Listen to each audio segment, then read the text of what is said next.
Okay, so I am up here back at our property. Now we're staying the night, just one more night at our neighbor's house, just so we can have a chance for the house to heat up and warm up. We've got fires going, we've got some space heaters going on in the house, but not being in our house for a couple days made it very, very chilly.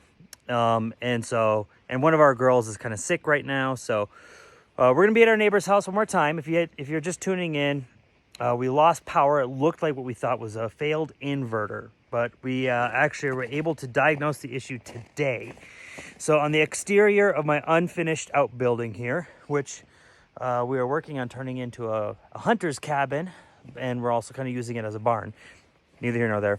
So I have right here this box. I'm going to kind of show you guys here. This is a what we call a battery disconnect.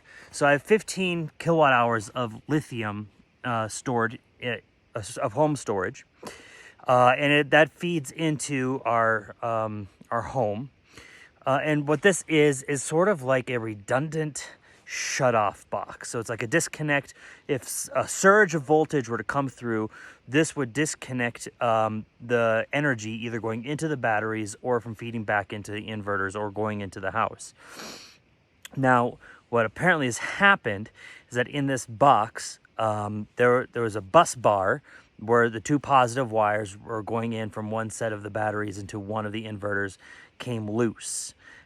Somehow, I don't know how it got loose. Maybe by snow blowing and snow smacking it, maybe through like warming up and cooling down and that, but I don't know. But there was a bolt in there that was loose. And so one of the positive wires was not connecting properly to the bus bar. So it wasn't properly sending voltage into the system. And that's why my generator was having issues. And it's why the inverter actually failed. It wasn't reading the proper voltage and shut itself down. But this is actually a redundant system because the batteries themselves have a voltage surge shut off, and we also have some breakers in there that also do that. So this is like a 4-code shut off. And what we basically did was rewired, bypassing this particular disconnect for the moment. Now it's a temporary measure, so obviously I'd like to be at code. Now, do I live in unincorporated county? I sure do. But do I want to be on the up and up? Yes, I do.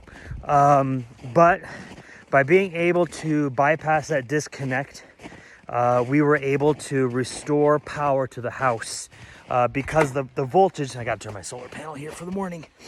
The battery was able to send the proper amount of voltage into the system and was able to communicate through the wires clearly. So luckily, what I thought was a failed inverter, which then looked like it was going to be a generator issue, turned out to be a loose bolt. Now, do I know enough about these things to follow along that bunny trail? No. So is this going to be an expensive visit? Yes. But do I have power in the house? Yes. So, to all you who want to be post-apocalyptic off-gridders, but still you want to have power and electricity and all those sort of things, just know components fail and you need to be able to understand that. Now, am I a prepper? No, I don't really, nah. But we're off-grid, and when a major component fails, it kind of is catastrophic for the house. So we had to get that solved. So luckily, we have that solved for the most part. We talked about wiring in the lightning. We need to get another little breaker switch in there. We'll make that work. And then we'll get that done. So we're going to schedule that in. The thing about the lightning is it's kind of like a GCFI outlet. It's got a bonded ground and neutral. And so we kind of have to work that around on the equipment side. But it should be fairly straightforward just to kind of wire this bad boy in.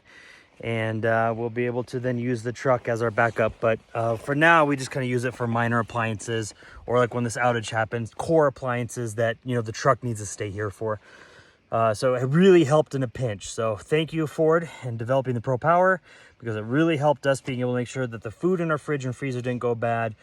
We can make sure that our tankless water heater could at least turn on and engage the water cycle. So that was great. But yeah, one more night in our neighbor's house, and then we'll be back in here and it'll be life as normal as it can be.